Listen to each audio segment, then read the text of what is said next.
Mulai.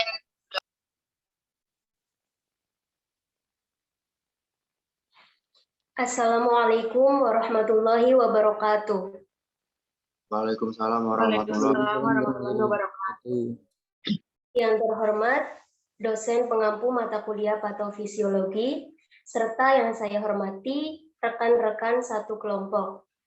Puji syukur atas kehadirat Allah sehingga pada malam hari ini kita dapat berkumpul di ruang virtual ini untuk melaksanakan presentasi. Sebelumnya, perkenalkan saya Astriani sebagai perwakilan dari kelompok saya dengan anggota kelompok yang pertama ada Alfiah Trirahayu, yang kedua ada Alifah Syafiko, yang ketiga ada Ananta Dwi Sentia Alhamid Citra, yang keempat ada Anggun Hilda Listiana, dan yang terakhir ada Astriani atau saya sendiri. Adapun materi yang akan saya presentasikan pada malam hari ini yaitu mengenai mekanisme terjadinya gangguan gastritis pada sistem gastrointestinal.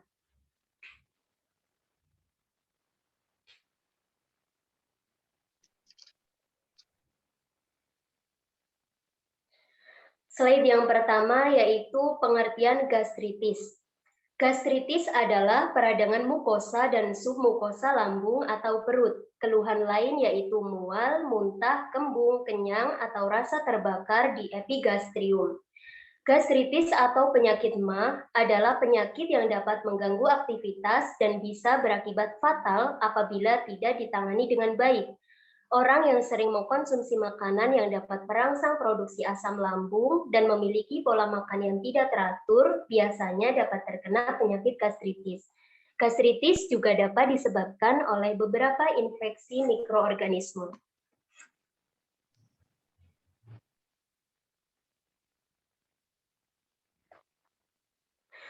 Untuk slide yang selanjutnya yaitu mengenai penyebab gastritis. Dinding lambung juga menghasilkan lendir atau mukus yang tebal untuk melindungi lapisan lambung dari kerusakan akibat asam lambung. Gastritis terjadi ketika dinding lambung mengalami peradangan. Penyebab gastritis dibedakan atas dua faktor, yaitu faktor internal dan faktor eksternal.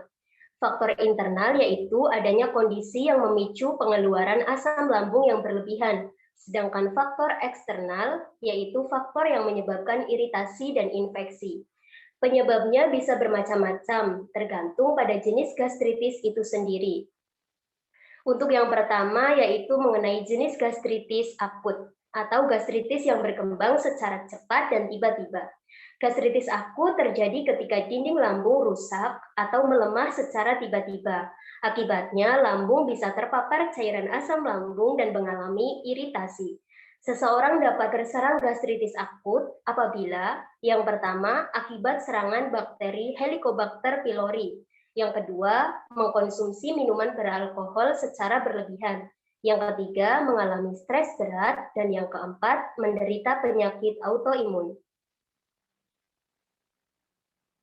Untuk slide selanjutnya yaitu lanjutan dari jenis gastritis yang kedua, yaitu gastritis kronis atau gastritis yang berkembang secara perlahan. Gastritis kronis terjadi akibat peradangan di dinding lambung yang terjadi dalam waktu yang lama dan tidak diobati. Gastritis kronis dapat berdampak pada sebagian atau semua bagian mukus pelindung lambung. Beberapa hal yang dapat menyebabkan gastritis kronis meliputi 1. Daya tahan tubuh lemah. 2. Penggunaan obat-obatan tertentu seperti aspirin dan ibuprofen. 3. Penyakit tertentu seperti diabetes atau ginjal. 4.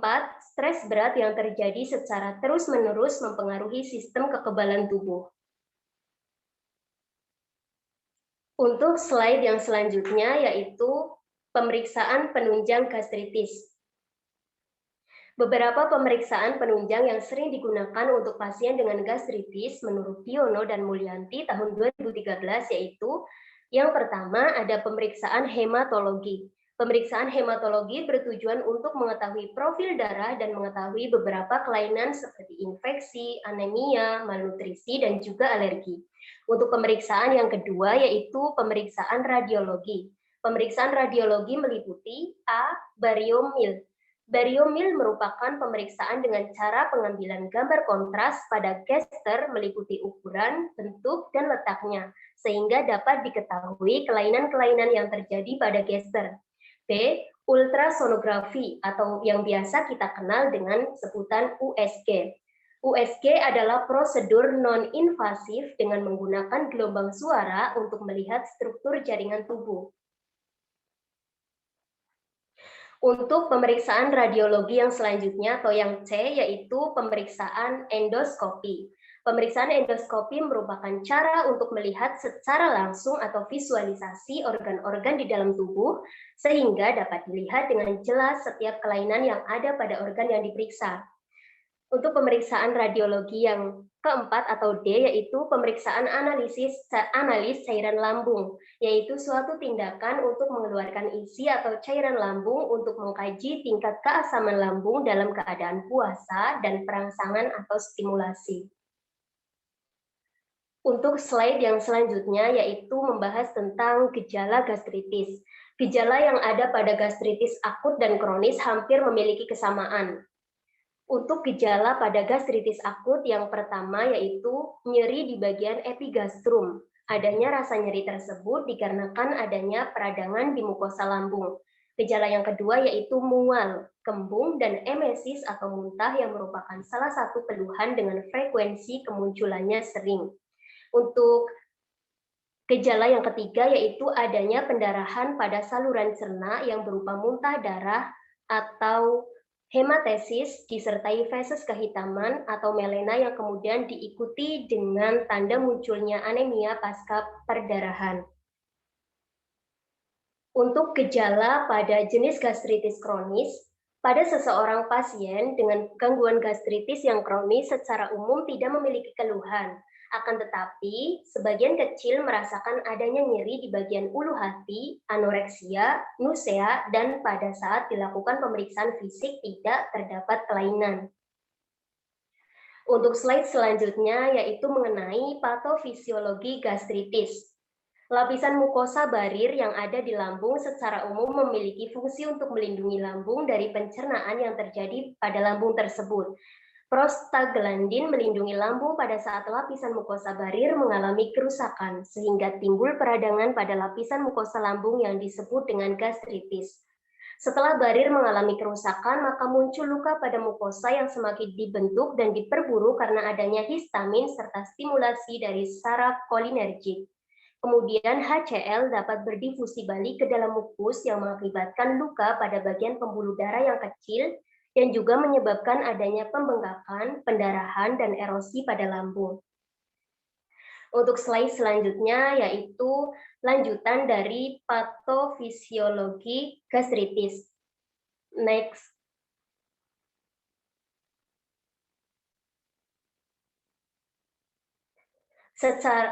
Gastritis yang terjadi dapat diakibatkan karena adanya Helicobacter pylori. Helicobacter pylori lebih banyak terjadi pada daerah antrum dibandingkan korpus. Resistennya korpus terdapat kolonosasi. Helicobacter pylori dan inflamasi disebabkan oleh konsentrasi asam lambung yang tinggi di korpus. Helicobacter pylori mempunyai mekanisme yang dapat menyebabkan bakteri ini dapat bertahan pada pH 3,5 hingga 5,0 dengan adanya urea yang diubah oleh urease untuk mempertahankan keseimbangan proton motive force atau PMF dengan sintesis ATP dalam menciptakan suplai energi. Namun, jika konsentrasi asam sangat tinggi, maka mekanisme tersebut akan gagal dalam menjaga peningkatan ion hidrogen, sehingga terjadi penurunan sintesis ATP dan menyebabkan bakteri ini akan mati. Secara histologi, respon yang diberikan oleh tubuh terhadap infeksi Helicobacter pylori ditandai adanya infiltrasi sel plasma, neutrofil, limfosit, dan monosit di dalam mukosa gester. Respon inflamasi imun tubuh memiliki peranan penting dalam menginduksi kerusakan mukosa gester karena infeksi Helicobacter pylori.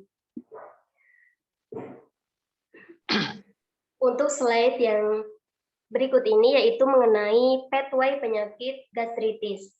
Nah, di bagian atas itu terdapat Helicobacter pylori, zat-zat korosif dan stres yang merupakan penyebab dari penyakit gastritis. Penyebab dari penyakit gastritis yang kemudian menimbulkan peningkatan asam lambung, kemudian menimbulkan peradangan mukosa lambung dan berakibat pada penyakit gastritis itu sendiri. Penyakit gastritis itu sendiri memiliki gejala yang terdapat dalam kotak-kotak dalam tabel tersebut. Dalam bagian ini, yang pertama gejalanya itu ada nyeri epigastrum, hipermesis, kembung, dan anoreksi, mual, muntah. Untuk yang di bawah kotak itu merupakan akibat yang ditimbulkan dari penyakit tersebut. Demikian presentasi dari saya. Apakah ada yang ingin bertanya? Untuk selanjutnya yaitu sesi tanya jawab. Jika ada yang ingin bertanya, dipersilakan untuk raise hand terlebih dahulu.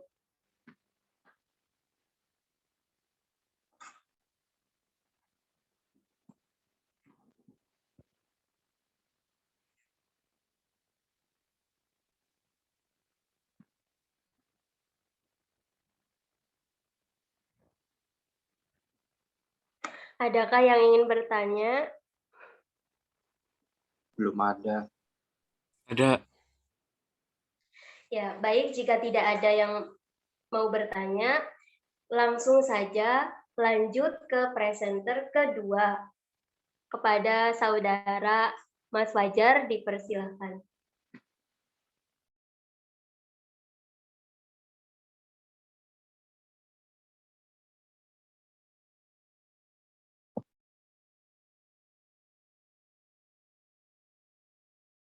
Maaf, untuk PPT-nya belum muncul. Oh iya. Tunggu sebentar, Mas.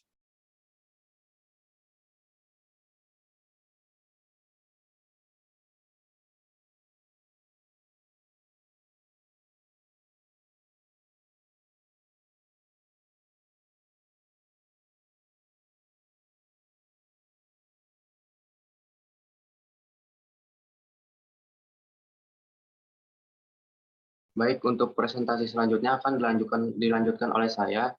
Di sini saya akan mempresentasikan tentang mekanisme terjadinya dengue hemorrhagic fever atau DHF. Next.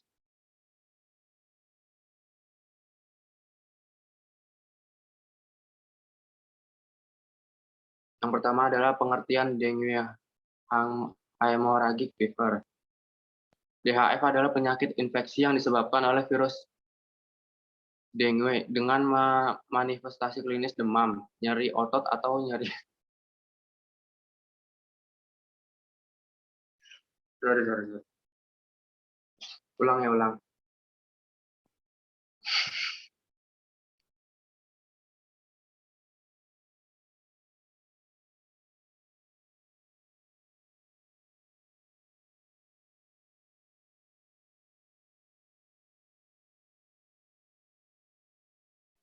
Dengue itu dibacanya apa ya?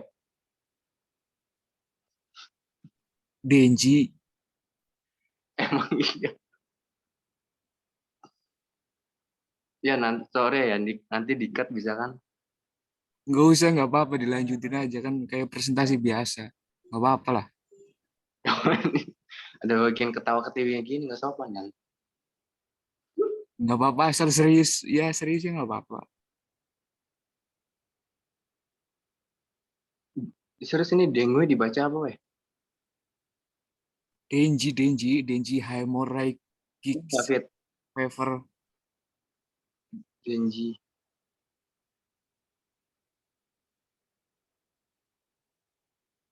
Ya udah. Berarti dari awal ya, dari awal. Slide awal ya. Baik, untuk presentasi selanjutnya akan dibacakan oleh saya.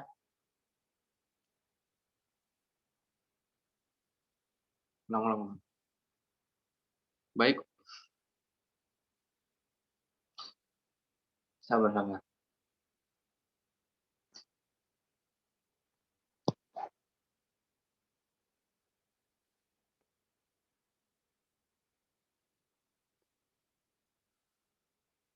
Baik, untuk presentasi selanjutnya akan dilanjutkan oleh saya. Di sini saya akan mempresentasikan tentang mekanisme terjadinya Dengue Hemorrhagic Fever atau DHF.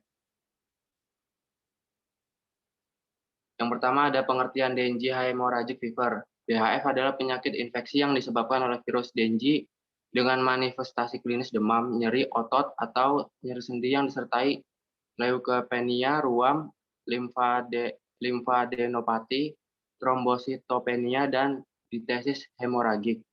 Pada DHF terjadi pembesaran plasma yang ditandai dengan hemokonsentrasi atau peningkatan hematokrit atau penumpukan cairan di rongga tubuh.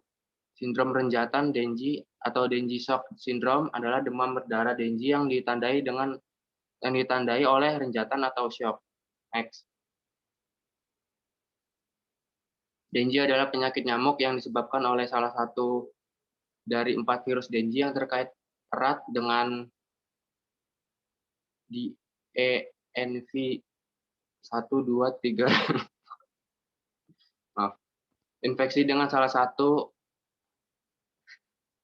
serotipe dari DENV memberikan kekebalan terhadap 12 serotipe tersebut untuk hidup, tapi tidak memberikan kekebalan jangka panjang untuk serotipe lainnya. Dengan demikian, seseorang bisa terinfeksi sebanyak 4 kali, sekali dengan masing-masing serotipe. Virus Dengue ditularkan dari orang ke orang oleh nyamuk Aedes atau paling sering Aedes aegypti. Virus Dengue berkembang biak dalam sel retikuloendotelial yang selanjutnya diikuti dengan viremia yang berlangsung 5-7 hari.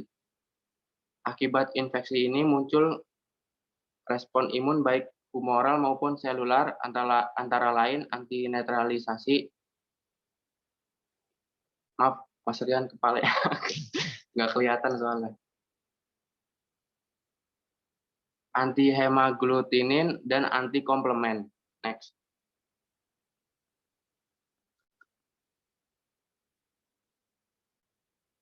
Untuk selanjutnya, gejala Dengue Hemorrhagic Fever. DHF disebabkan oleh virus Dengue.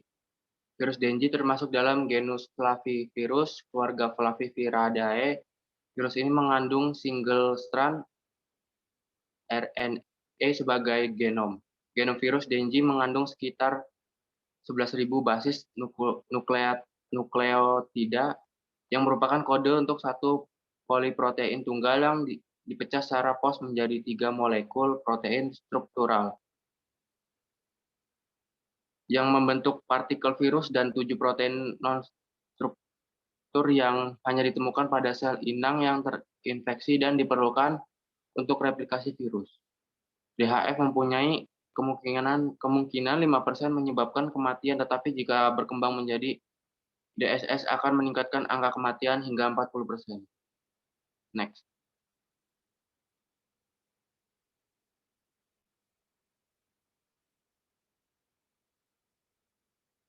Untuk selanjutnya adalah contoh gejala DHF seperti berikut.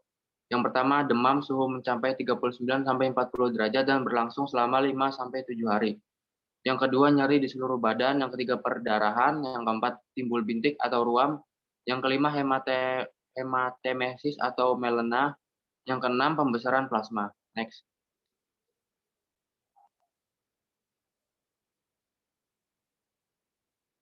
Yang selanjutnya adalah cara mencegah DHF. Yang pertama, disarankan jangan ada genangan air agar tidak menjadi rumah untuk nyamuk meletakkan telurnya.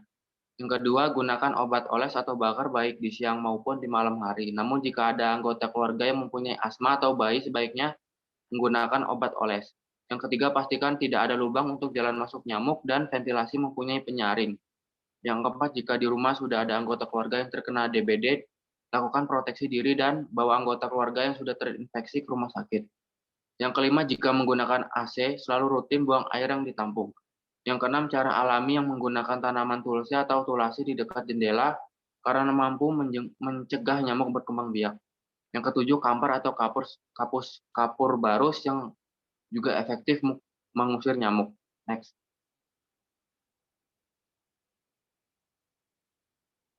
Selanjutnya adalah patofisiologi DHF. Setelah virus Dengue masuk ke dalam tubuh, pasien akan mengalami keluhan dan gejala karena viremia, seperti demam, sakit kepala, mual, nyeri otot, pegal seluruh tubuh, hyperemia di tenggorokan, timbulnya ruam dan kelainan yang mungkin terjadi pada sistem retikulo endotelial seperti pembesaran kelenjar-kelenjar getah bening. Pada sistem getah bening, hati, dan limpa. Reaksi yang berbeda terlihat apabila seseorang mendapatkan infeksi berulang dengan tipe virus yang berlainan. Berdasarkan hal itu akan timbul di secondary heterologous infection atau the sequential infection of hypothesis. Reinfeksi akan menyebabkan suatu reaksi anamnetik antibody sehingga menimbulkan konsentrasi kompleks antigen antibody. Next.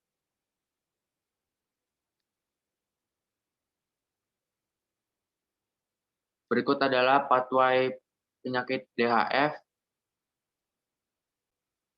Mungkin teman-teman bisa dipahami. Selanjutnya adalah pemeriksaan penunjang. Yang pertama pemeriksaan laboratorium. Pemeriksaan laboratorium yang dapat dilakukan untuk menunjang diagnosis DBD adalah pemeriksaan darah lengkap, urin, serologi, dan isolasi virus. Yang signifikan dilakukan adalah pemeriksaan darah lengkap. Selain itu, untuk mendiagnosis DBD secara definitif dengan isolasi virus, identifikasi virus, dan serologis. Next.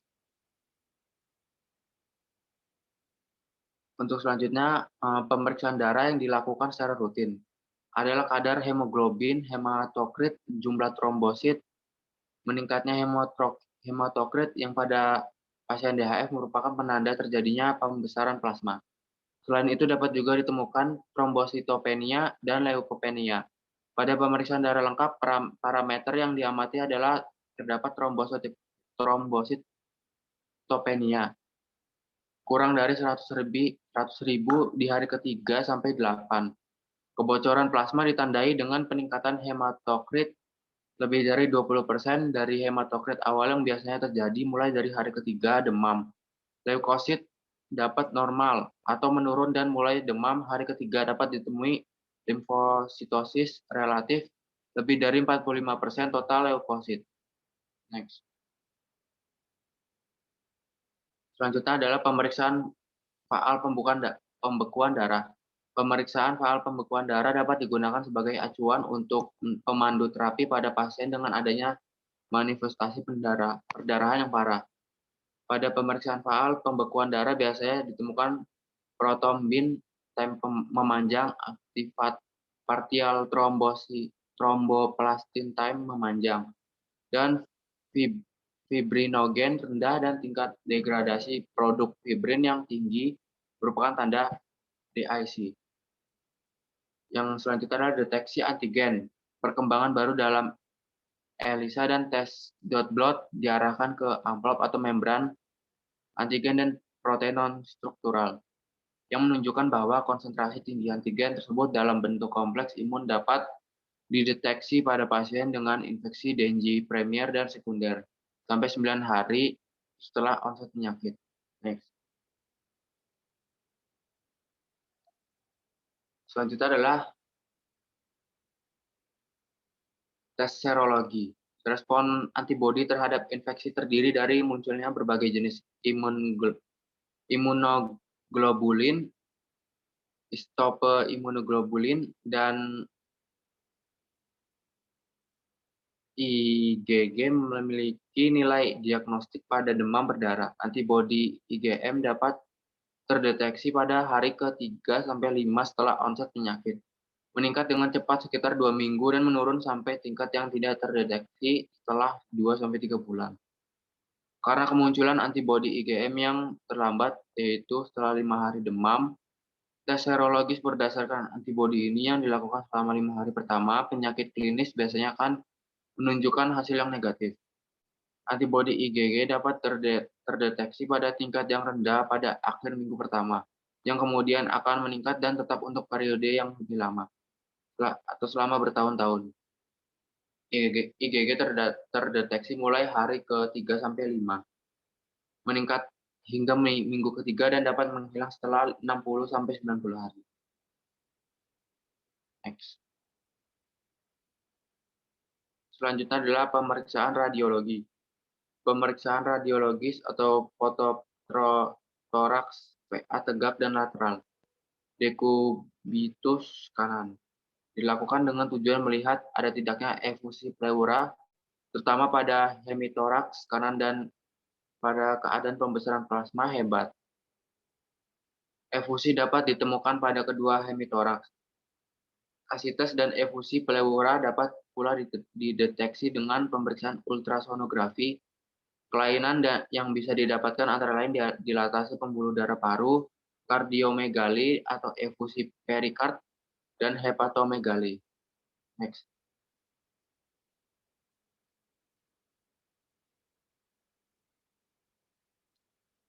Demikian presentasi dari saya. Apakah ada teman-teman yang ingin bertanya mengenai presentasi DHF?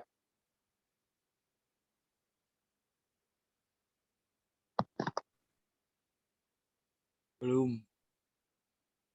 Baik, kalau belum ada yang bertanya, untuk presentasinya akan dilanjutkan oleh rekan saya. Silakan untuk rekan saya untuk mempresentasikan.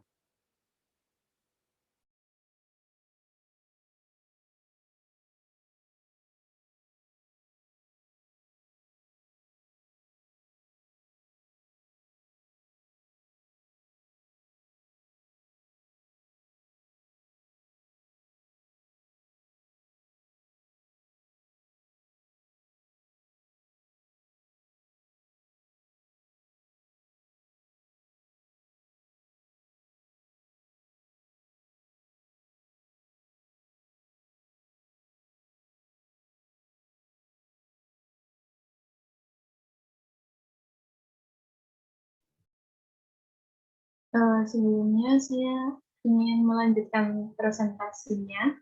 Saya perwakilan dari kelompok radang usus besar dengan dosen pengampu Ibu Suci. Anggotanya ada Fahri Nur Safi, Fatimah Zahro Suprato, Febrian Gimnastiar, Firlin Nur Syafa'ah, dan saya sendiri Fitriani. Selanjutnya. Di sini ada definisi radang usus besar. Radang usus besar atau pankolitis adalah peradangan yang terjadi pada seluruh lapisan organ usus besar. Pankolitis atau radang usus besar merupakan salah satu jenis penyakit dari kolitis ulseratif. Gejala yang dipicu oleh penyakit ini tidak jauh dengan kolitis ulseratif. Radang usus besar ini tergolong peradangan yang kronis dan bisa menyebabkan tumbuhnya bisul dalam usus atau membuat usus terluka. Peradangan pada usus besar dapat menyebabkan gejala yang tidak nyaman. Apabila peradangan semakin meluas, semakin parah gejala yang akan dialami oleh penderita. Selanjutnya.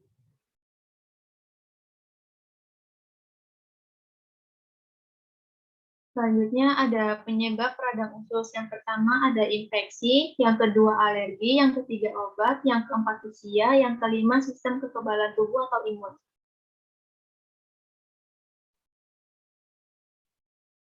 Yang pertama infeksi. Healthline menyebutkan infeksi virus, bakteri, dan parasit bisa menyebabkan radang usus besar. Biasanya bisa terjadi infeksi ini berasal dari makanan atau minuman yang terkontaminasi dan kebersihan lingkungan yang tidak terjaga. Yang kedua, alergi. Reaksi alergi juga dapat menyebabkan peradangan pada usus. Biasanya dialami pada bayi. Reaksi tersebut terjadi saat bayi alergi terhadap protein dalam susu sapi. Salah satu gejalanya adanya peradangan usus adalah bayi mengeluarkan feses bercampur dengan lendir atau darah.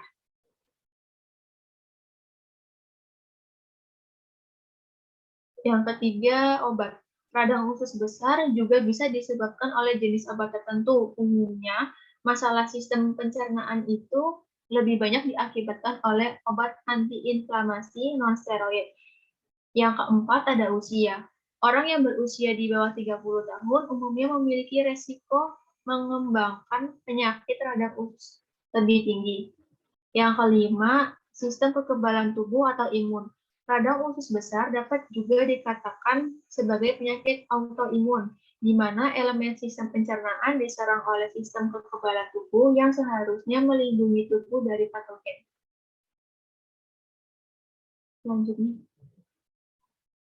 Selanjutnya ada pemeriksaan penunjang. Yang pertama ada pemeriksaan tinja. Pemeriksaan ini dilakukan untuk mendeteksi infeksi dan keberadaan darah pada tinja yang tidak bisa dilihat secara kasat mata. Yang kedua ada endoskopi. Endoskopi dilakukan untuk melihat lapisan rongga usus dengan memasukkan selang berkamera melalui dubur atau mulut. Pada radang usus, endoskopi dapat melihat perluasan penyakit. Yang ketiga, tes darah. Tes ini bertujuan untuk mengetahui apakah penderita mengalami anemia, infeksi, atau kondisi lain yang mungkin timbul akibat radang usus. Yang keempat, ada biopsi. Biopsi dilakukan dengan pengambilan sampel jaringan pada usus untuk diteliti di laboratorium. Pemeriksaan ini dapat menentukan jenis radang usus yang dialami pasien. Yang kelima, tes femindain, foto ronsen, USG perut, CT scan, atau MRI. Dilakukan untuk melihat gambaran usus atau saluran pencernaan secara menyeluruh. Prosedur ini juga dapat digunakan untuk memeriksa ada tidaknya komplikasi akibat radang usus. Selanjutnya. Kemudian ada tanda dan gejala. Yang pertama, kram dan nyeri pada bagian perut. Yang kedua, mual dan muntah. Yang ketiga, diare. Yang keempat, perdarahan pada anus. Yang kelima, kejang otot. Yang keenam, demam. Yang ketujuh, kelelahan. Yang kedelapan, penurunan nafsu makan. Yang kesembilan, berat badan menurun.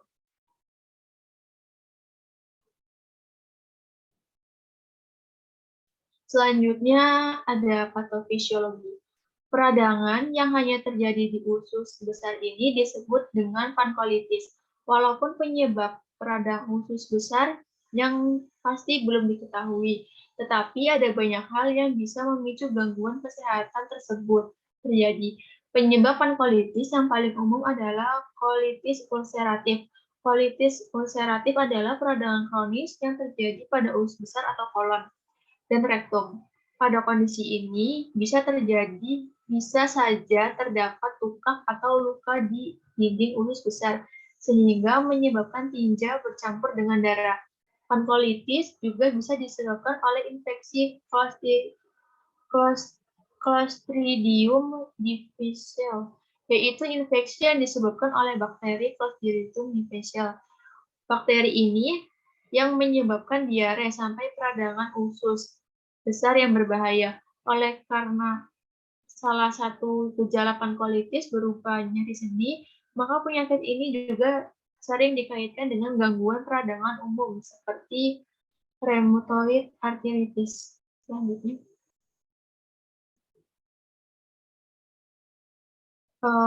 Selanjutnya ada pathway, mungkin teman-teman bisa melihatnya sendiri ya. Selanjutnya.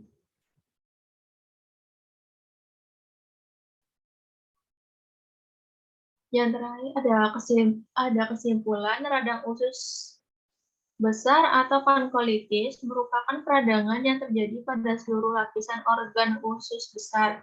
Radang usus besar ini tergolong peradangan yang kronis dan bisa menyebabkan tumbuhnya bisul dalam usus atau membuat usus terbuka. Patofisiologi peradangan yang hanya terjadi di usus besar ini terjadi dengan pankolitis, walaupun penyebab radang usus besar yang pasti belum diketahui, tetapi ada banyak hal yang bisa memicu gangguan kesehatan tersebut terjadi. Kolitis ulceratif adalah peradangan kronis yang terjadi pada usus besar atau kolon dan rektum. Bakteri ini yang menyebabkan diare sampai peradangan usus besar yang berbahaya. Lanjutnya.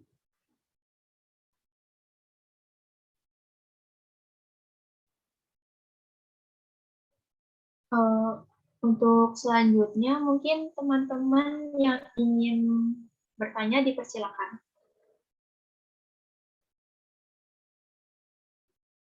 Iya, untuk Mas Rian, silakan.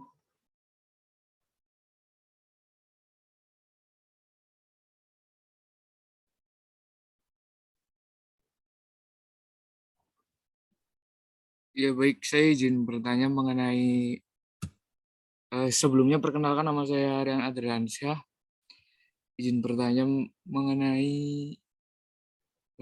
materi yang sudah dijelaskan bahwa penyebab terjadinya radang usus besar yaitu pemicunya adalah usia. Bagaimana mekanisme peradangan usus besar pada orang yang berusia di bawah 30 tahun atau remaja?